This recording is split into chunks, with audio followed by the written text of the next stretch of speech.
श्री अमरनाथ यात्रा का काउंटडाउन शुरू हो चुका है।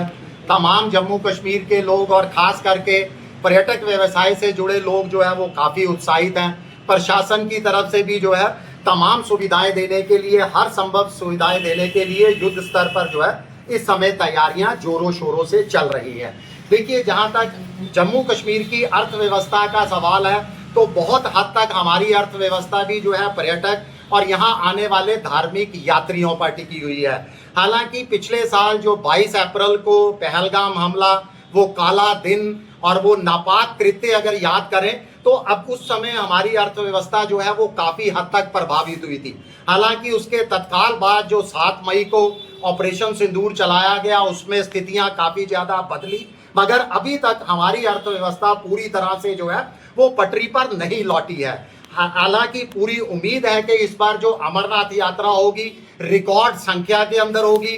रिकॉर्ड संख्या में जो है श्रद्धालु जम्मू कश्मीर का रुख करेंगे और हमारी जम्मू कश्मीर की अर्थव्यवस्था को एक विशेष गति और एक बूस्ट जो है वो मिलेगा।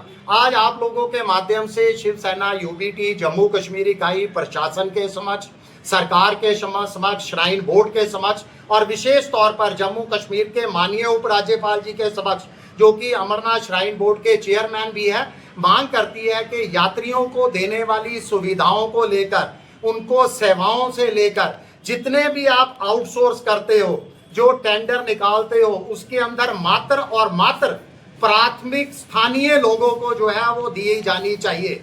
और इसके साथ साथ देखिए, स्थानीय जो छोटा व्यापारी है उसके अंदर भी बहुत रोष है पिछले कुछ सालों से।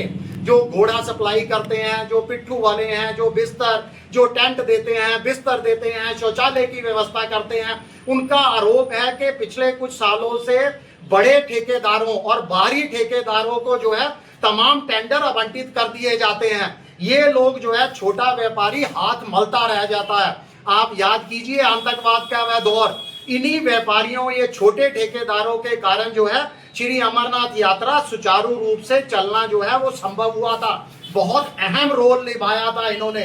तो हमारी मांग है पारदर्शिता तरीके से बड़े ठेकेदारों को आप काम दीजिए, मगर छोटे ठेकेदारों को भी उनके अनुसार जो है काम आवंटित किया जाए। यानी एक को ठेका ना देकर तमाम लोगों में ठेके का जो है वो बांट दिए जाए। इसके साथ साथ देखिए, पवित्र हिम शिवलिंग के दर्शन भी जो है बहुत बड़ा मुद्दा बनता है। पिछले कुछ सालों से आप लोगों ने देखा है कि यात्रा अवधि के पहले 2 सप्ताह में लगभग 15 से 20 दिन के अंदर पवित्र हिम शिवलिंग जो है वो अंतर्ध्यान हो जाते हैं, जिससे आखिर में आने वाले या 15-20 दिन के बाद जो यात्री यहाँ आते हैं, जो श्रद्धालु आते हैं, वो निराश होते हैं, उनको दर्शनों का सौभाग्य नहीं प्राप्त होता। हमारी मांग है कि अगर आपने इस बार 59 दिन की 59 डेज की यात्रा निर्धारित की है वो स्वागत योग्य है, मगर पवित्र हिम शिवलिंग के जिसका दर्शन करने के लिए दूर दूर से लोग और लाखों की संख्या में जो श्रद्धालु आते हैं वह निराश ना हो, इसका विशेष ध्यान रखा जाए। यानी पवित्र हिम शिवलिंग को यात्रा के आखिरी दिन तक पूरी तरह से या दर्शनों के लिए सुरक्षित बनाया जाए। इसके लिए तमाम उचित जो है वो प्रबंध किए जाने चाहिए। इसके साथ साथ देखिए, जो लंगर संस्थाएं हैं उनको, वो भी इस समय जो है बहुत ज़्यादा परेशान है। उनको सही समय पर अभी तक अनुमति नहीं दी गई है। और दूसरा देखिए, लंगर को लेकर इस समय जो पूरे देश के अंदर गैस की किल्लत चल रही है, उसको लेकर भी उनकी परेशानी जो है वो बहुत ज़्यादा बढ़ गई है।